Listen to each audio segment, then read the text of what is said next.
जय हिंद, नमस्कार, स्वागत आप सभी दोस्तों का आज के इस महत्वपूर्ण क्लास में। चलिए आज की क्लास को शुरू करते हैं। यहाँ पे देखिए पहला क्वेश्चन जो आपसे पूछा गया है कि टेक स्टार्टअप नीति शुरू करने वाला भारत का पहला राज्य कौन सा है। दोस्तों इसमें आपका तमिलनाडु सही जवाब था। अब देखिए इससे जुड़े हुए प्रश्न जो आपसे पूछे जा सकते हैं वो क्या क्या हो सकते हैं। यहाँ पे देखिए आपसे प्रश्न पूछा जा सकता है कि भारत का पहला एआई स्कूल कहाँ खोला गया है।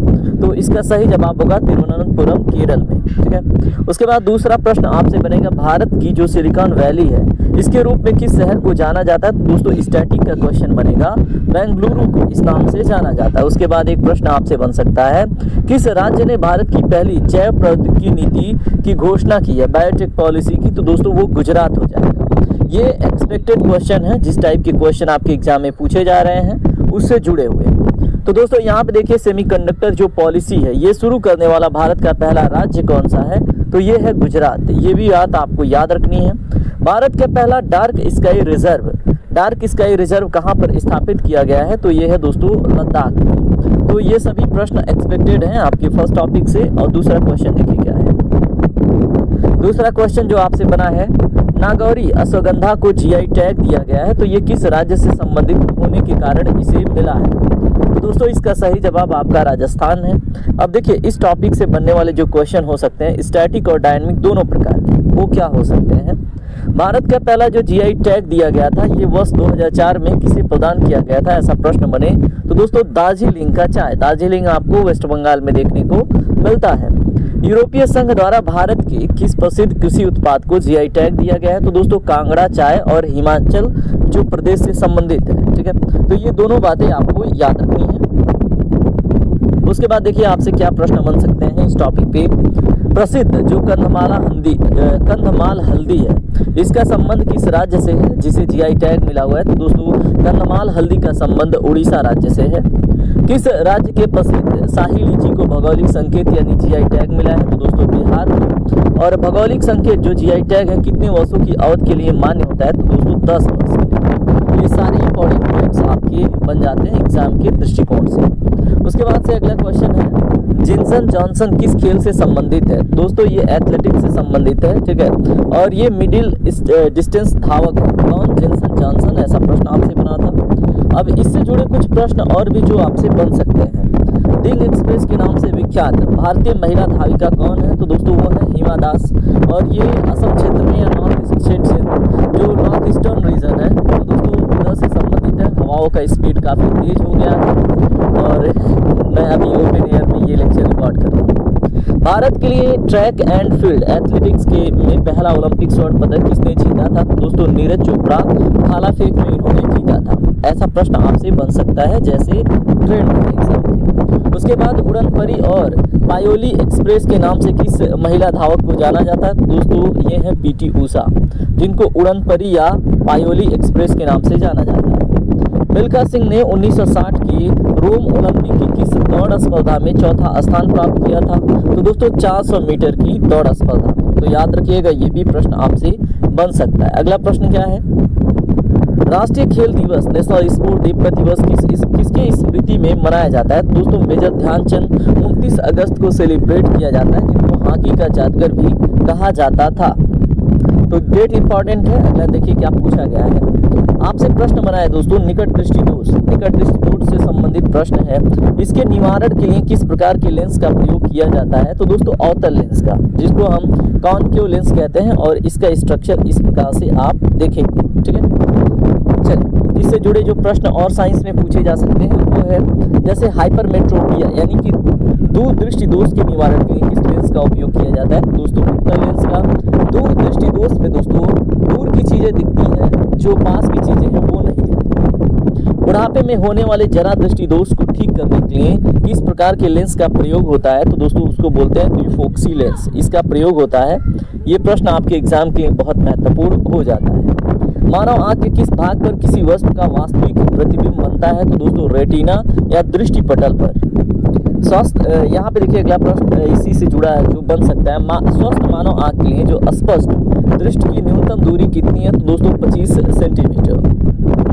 इससे जुड़ा एक और प्रश्न जो आपसे पूछा जा सकता है, आंखों के डॉक्टर द्वारा मोतियाबिंद में आंख के किस भाग को बदला जाता है या साफ किया जाता है? तो दोस्तों नेत्र लेंस को, आई लेंस को चेंज किया जाता है या साफ किया जाता है। अगला प्रश्न जो पूछा गया है, महिला प्रीमियर लीग जिसको हम WPL कहते हैं, इसके चौथे संस्करण का उद्घाटन कहाँ पर हुआ? तो दोस्तों मुंबई में हुआ। अब इससे जुड़े जो अन्य प्रश्न आपसे पूछे जा सकते हैं वो क्या है? महिला प्रीमियर लीग के उद्घाटन संस्करण यानी एडिशन को वर्ष 2023 में किस टीम ने जीता था? तो दोस्तों मुंबई इंडियंस ने जीता था। अंतर्राष्ट्रीय T20 क्रिकेट में 150 मैच खेलने वाली पहली भारतीय क्रिकेटर कौन है? तो दोस्तों वो है हरमनप्रीत कौर। ठीक है, उसके बाद से अगले प्रश्न के ऊपर बात करें तो अगला प्रश्न देखिए क्या आपसे बन सकता है, महिला क्रिकेट एशिया कप सबसे अधिक बार किस देश ने जीता है? तो दोस्तों भारत ने। अंतर्राष्ट्रीय क्रिकेट परिषद का मुख्यालय कहाँ पर स्थित है? दोस्तों दुबई UAE में। भारतीय क्रिकेट कंट्रोल बोर्ड के वर्तमान अध्यक्ष कौन है? दोस्तों रोजर बिन्नी, इनका नाम आप याद रखेंगे। चलिए बात करते हैं अगले क्वेश्चन के ऊपर। अगला क्वेश्चन क्या है, पढ़िए इसे। दक्षिण भारत की सबसे लंबी नदी कौन सी है जिसे मृत गंगा भी कहा जाता है? तो दोस्तों उसका नाम है गोदावरी। इससे जुड़े जो अन्य प्रश्न आपसे बन सकते हैं वो भी आप यहाँ से सीखिए। प्रायद्वीपीय भारत की कौन सी दो प्रमुख नदियां पश्चिम की ओर बहते हुए अरब सागर में गिरती हैं? दोस्तों नर्मदा और तापी हैं, और भी नदियां हैं लेकिन यहाँ पे मुख्यतः इनको याद रखना है। किस नदी को दक्षिण भारत की गंगा ऑफ साउथ इंडिया कहा जाता है जो अपने जल विवाद के लिए प्रसिद्ध है? दोस्तों कावेरी नदी को पवित्रता के दृष्टिकोण से इसको हम क्या बोलते हैं? दक्षिण भारत की गंगा।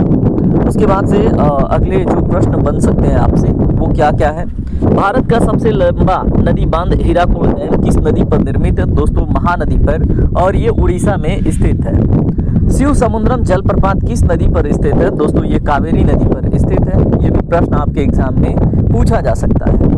कृष्णा नदी की उद्गम स्थल भारत के किस राज्य में स्थित है? दोस्तों महाबलेश्वर महाराष्ट्र में, और इसी की प्रसिद्ध सहायक नदी तुंगभद्रा है, याद रखिएगा। बिहू किस राज्य का प्रसिद्ध लोक नृत्य है, लोक नृत्य त्योहार है? दोस्तों ये असम में ये लोक नृत्य भी है और त्योहार के रूप में सेलिब्रेट किया जाता है। इससे जुड़े जो अन्य प्रश्न आपसे पूछे जा सकते हैं आर्ट एंड कल्चर में वो क्या है, आप यहाँ से पढ़िए। असम के उस प्रसिद्ध शास्त्रीय नृत्य का नाम क्या है जिसे महापुरुष शंकर देव ने विकसित किया था? दोस्तों वो है सत्रिया। इस तरह से क्वेश्चन आपसे घुमा के पूछे जा सकते हैं। केरल का वह कौन सा प्रसिद्ध फसल कटाई त्योहार है जो राजा महाबली के स्वागत में मनाया जाता है? दोस्तों उसका नाम है ओणम। ठीक है, तो ये दोनों प्रश्न बहुत इंपॉर्टेंट हैं, याद रखेंगे। हॉर्नबिल महोत्सव जो बहुत पूछा जाता है जिससे त्योहारों का त्योहार भी कहते हैं, भारत के किस उत्तर पूर्वी राज्य में मनाया जाता है? दोस्तों नागालैंड में। प्रसिद्ध कठपुतली नृत्य और घूमर जो नृत्य है ये किस राज्य के पारंपरिक लोक नृत्य हैं? तो ये राजस्थान के। ये भी प्रश्न आपके एग्जाम में लाजमी है। भारत में कुल कितने शास्त्रीय नृत्य मान्यता प्राप्त हैं? दोस्तों 8 नृत्य हैं, और संगीत नाटक अकादमी के अनुसार 8 ही नृत्य हैं। ठीक है, जिन्हें क्या मिला है? क्लासिकल डांसेस का दर्जा। अगला प्रश्न जो आपसे पूछा गया है, लोकतंत्र और चुनाव प्रबंधन पर भारत अंतर्राष्ट्रीय सम्मेलन कहाँ पर आयोजित हुआ? दोस्तों नई दिल्ली में हुआ है, याद रखेंगे। लोकतंत्र और चुनाव प्रबंधन पर ये अंतर्राष्ट्रीय सम्मेलन है। इससे जुड़े जो अन्य महत्वपूर्ण प्रश्न आपसे पूछे जा सकते हैं, जैसे भारतीय संविधान के किस भाग और अनुच्छेद के तहत स्वतंत्र निर्वाचन आयोग की स्थापना की गई है? तो दोस्तों ये भाग 15 अनुच्छेद 324 के अंतर्गत। भारत के पहले मुख्य चुनाव आयुक्त की बात हो रही है, तो दोस्तों ये है सुकुमार सेन जी। ये आपसे स्टैटिक में जाके क्वेश्चन पूछा जाएगा। आपसे प्रश्न पूछा जा सकता है, भारत में मतदान करने की आयु 21 वर्ष से घटाकर 18 वर्ष किस संविधान संशोधन द्वारा किया गया था? तो दोस्तों 61वां संविधान संशोधन अधिनियम 1989 में, और उस समय पे भारत के प्रधानमंत्री राजीव गांधी जी।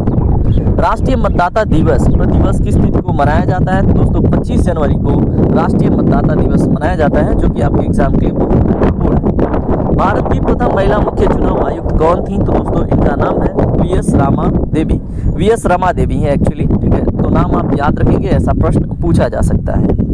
अगला प्रश्न देखिए आपसे क्या पूछा गया है, कविंद्र पुरकायस्थ किस क्षेत्र से संबंधित हैं? दोस्तों ये राजनीति से संबंधित हैं, याद रखिएगा। अब उससे जुड़े जो अन्य महत्वपूर्ण प्रश्न हो सकते हैं, ठीक है, वो आप देख लें। भारत के संसदीय इतिहास में स्वतंत्र भारत के प्रथम लोकसभा अध्यक्ष कौन थे? दोस्तों जीबी मावलंकर जी हैं। प्रांतीय स्तर पर भारत की पहली महिला मुख्यमंत्री बनने का गौरव किसे प्राप्त है? दोस्तों सुचेता कृपलानी, ये उत्तर प्रदेश की बनी थी। उसके बाद आपसे जो अन्य प्रश्न इस टॉपिक पे बन सकते हैं वो क्या है? भारतीय संविधान की जो प्रारूप समिति है उसके अध्यक्ष कौन थे? तो डॉक्टर भीमराव अंबेडकर। भारत के प्रथम उप प्रधानमंत्री और गृह मंत्री कौन थे? तो दोस्तों सरदार वल्लभ भाई पटेल। दोनों नाम बहुत इंपॉर्टेंट है। उसके बाद अगला क्वेश्चन आपसे बन सकता है, राज्यसभा के पदेन सभापति कौन होते हैं? दोस्तों उपराष्ट्रपति। वर्तमान में कौन है? आप कमेंट करके बताइए। अगला क्वेश्चन आपसे जो पूछा गया है, रायसीना साइंस डिप्लोमेसी इनिशिएटिव 2026 का शुभारंभ कहां पर किया गया? तो दोस्तों नई दिल्ली में। याद रखिएगा, बहुत इंपॉर्टेंट क्वेश्चन आपसे बनेगा।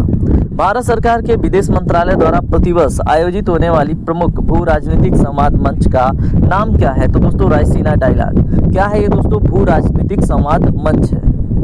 उसके बाद आपसे प्रश्न बनेगा, भारत में राष्ट्रीय विज्ञान दिवस किस वैज्ञानिक के रमन प्रभाव की खोज के उपलक्ष्य में मनाया जाता है? दोस्तों सर सीवी रमन। 28 फरवरी को मनाया जाता है विज्ञान दिवस, राष्ट्रीय विज्ञान दिवस।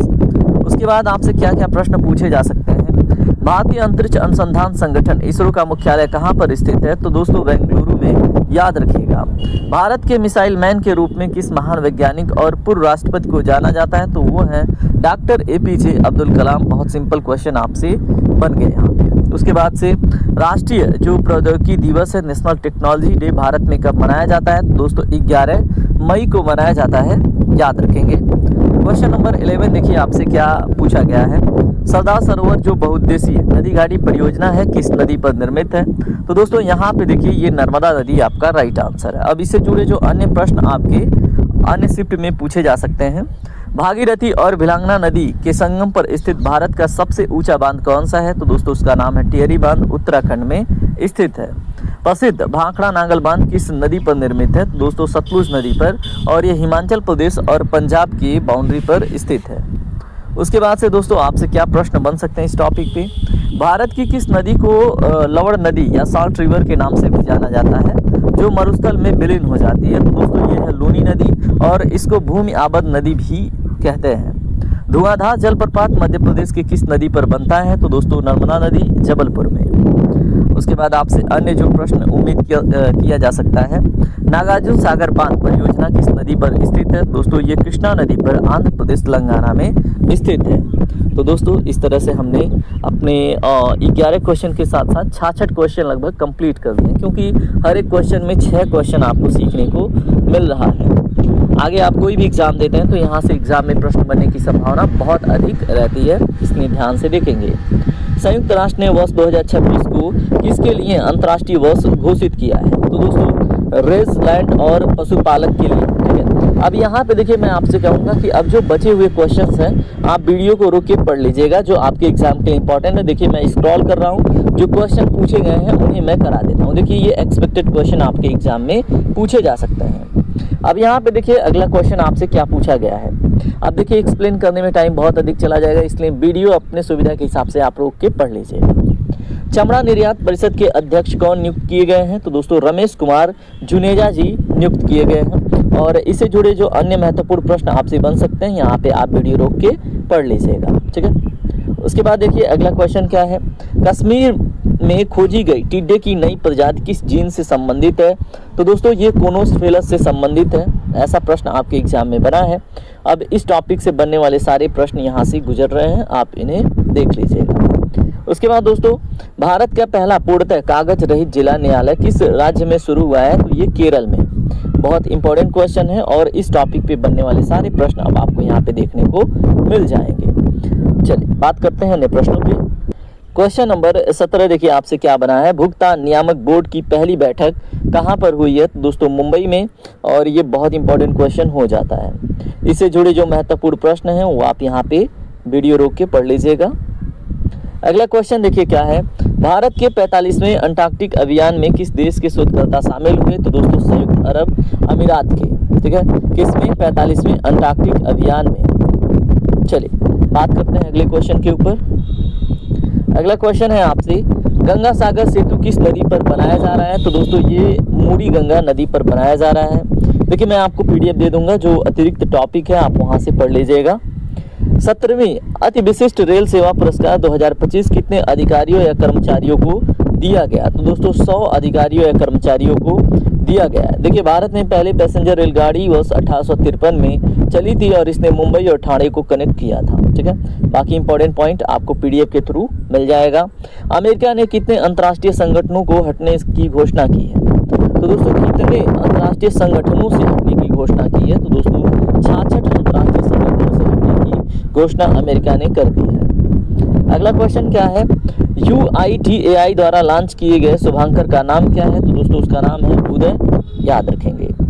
उसके बाद से अगला क्वेश्चन आपसे जो पूछा जा सकता है, सोमनाथ स्वाभिमान पर्व का आयोजन किस राज्य में हुआ? दोस्तों गुजरात में, याद रखेंगे। जिनको सोमनाथ मंदिर के बारे में पता होगा वो ये क्वेश्चन कर लिए होंगे। सिंह डांस एंड लीड पुस्तक के लेखक कौन है? तो दोस्तों इसके लीड पुस्तक के लेखक है हिंदोल सेन गुप्ता जी। ठीक है, और इस टॉपिक पे बनने वाले सारे प्रश्न यहाँ पे देखने को मिल रहे हैं, पीडीएफ से जरूर पढ़ लीजिएगा। वेल फॉर पीस 2026 सैन्य अभ्यास कहाँ आयोजित किया जा रहा है?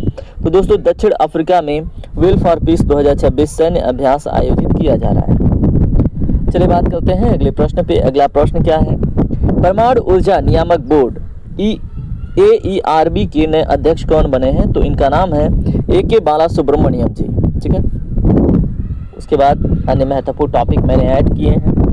बाल विवाह मुक्त भारत अभियान के तहत 2026 तक का लक्ष्य क्या रखा गया है? तो दोस्तों 10% की कमी करना बाल विवाह में। ठीक है, उसके बाद क्वेश्चन नंबर 28 देखिए क्या है? Inter operable criminal justice system में प्रथम स्थान किस राज्य ने प्राप्त किया है? तो दोस्तों उत्तराखंड ने। ठीक है, याद रखेंगे, बहुत इंपॉर्टेंट क्वेश्चन था। आपसे प्रश्न है, राष्ट्रपति द्रौपदी मुर्मू के जीवन पर आधारित पुस्तक किसने लिखी है? तो दोस्तों यालागड़ा लक्ष्मी प्रसाद जी ने राष्ट्रपति द्रौपदी मुर्मू के जीवन पर पुस्तक लिखी है। और ये भी प्रश्न आपके एग्जाम में रिपीट हो सकता है। नलों के माध्यम से पीने योग्य पानी उपलब्ध कराने वाला भारत का पहला शहर कौन सा है? तो दोस्तों वो है पुरी, जो कि उड़ीसा में आपको देखने को मिलता है। उसके बाद अगला क्वेश्चन देखिए, क्वेश्चन नंबर 31 क्या है? आपसे प्रश्न बना है, लाल बहादुर शास्त्री की 60वीं पुण्यतिथि है कब मनाई गई? तो दोस्तों 11 जनवरी 2026 को। इसके बाद यहाँ पे उनसे जुड़े जो महत्वपूर्ण प्रश्न हैं, जैसे कब उनका मतलब असैसिनेशन हुआ या फिर वो एक्सपायर हुए, उनसे जुड़े सारे महत्वपूर्ण पॉइंट यहाँ पे आप देख पा रहे हैं। दोस्तों क्वेश्चन नंबर 32 देखिए, हाल ही में यूनेस्को द्वारा वैश्विक भू park global geo park network में किसी नए सदस्य के रूप में जोड़ा गया है? तो दोस्तों राइट आंसर है वैश्विक पर्यावरण विरासत स्थल को। और यहाँ पे सारे इंपॉर्टेंट पॉइंट इंक्लूड किए गए हैं, देख लीजिएगा, आपके आगामी एग्जाम के लिए बहुत महत्वपूर्ण हो जाएंगे। विश्व का सबसे बड़ा गर्म रेगिस्तान कौन सा है जो महाद्वीपीय भूभाग को कवर करता है? यहाँ पे देखिए सहारा रेगिस्तान इसमें आपका सही जवाब है। उसके बाद बाकी अन्य रेगिस्तानों के बारे में चर्चा मिलेगी। भारत सरकार द्वारा वर्ष 1958 में किस प्रमुख तकनीकी व रक्षा अनुसंधान संगठन की स्थापना की गई थी? तो दोस्तों DRDO की। ठीक है, इसकी स्थापना 15 अगस्त 1969 इसरो की स्थापना 15 अगस्त 1969 को की गई थी। ये प्रश्न आपके आगामी एग्जाम में पूछा जा सकता है। ठीक है, उसके बाद से यहाँ पे देखिए अगला क्वेश्चन क्या है? किस भारतीय वित्तीय संस्थान को देश का केंद्रीय बैंक और बैंकों का बैंक कहा जाता है? तो ये भारतीय रिजर्व बैंक को। इसकी स्थापना 1 अप्रैल 1935 की हुई थी। ये भी प्रश्न आपसे बन सकता है। गोल्डन ग्लोब्स पुरस्कारों में सर्वश्रेष्ठ अभिनेता मोशन पिक्चर ड्रामा का खिताब किसने जीता? तो दोस्तों इनका नाम है किलियन मर्फी। क्वेश्चन नंबर 37 देखते हैं क्या है आपसे। चिपको आंदोलन की शुरुआत वर्ष 1973 में उत्तराखंड के किस जिले से वन संरक्षण के लिए हुई थी? दोस्तों चमोली जिला से। अब इससे जुड़े जो अन्य किरदार हैं, अन्य क्वेश्चन हैं, यहाँ से आप देख लेंगे। अगला प्रश्न क्या है? किस खेल में खिलाड़ियों द्वारा रैकेट और शटल लॉक चिड़िया का अनिवार्य रूप से इस्तेमाल किया जाता है? तो दोस्तों बैडमिंटन का। ठीक है, बैडमिंटन में याद रखेंगे, ये भी इंपॉर्टेंट क्वेश्चन हो जाता है। अगला प्रश्न है आपसे, भारत का कौन सा राज्य अपनी अनूठी भौगोलिक और जल नीति विशेषताओं के कारण अपनी खुद की इंटरनेट सेवा शुरू करने वाला पहला राज्य बना है? तो दोस्तों ये है केरल। और लास्ट क्वेश्चन देखिए क्या है, आपसे लास्ट क्वेश्चन पूछा गया है, भारत के वर्तमान मुख्य चुनाव आयुक्त की नियुक्ति देश के प्रशासनिक ढांचे के तहत कौन करता है? तो दोस्तों राष्ट्रपति करते हैं। और इस तरह से हमने 40 क्वेश्चन देख लिए हैं। और देखिए इनसे जो जुड़े हुए अन्य प्रश्न हो सकते हैं उन्हें आप पीडीएफ से पढ़ लीजिएगा। पीडीएफ आपको वीडियो के कमेंट सेक्शन में या फिर आपको डिस्क्रिप्शन में मिल जाएगा। तो चलिए मिलते हैं अगले क्लास में, तब तक के लिए वीडियो को लाइक कर लीजिए और कमेंट करके फीडबैक जरूर दीजिएगा। मिलते हैं अगले क्लास में। जय हिंद, जय भारत, आपका दिन शुभ हो।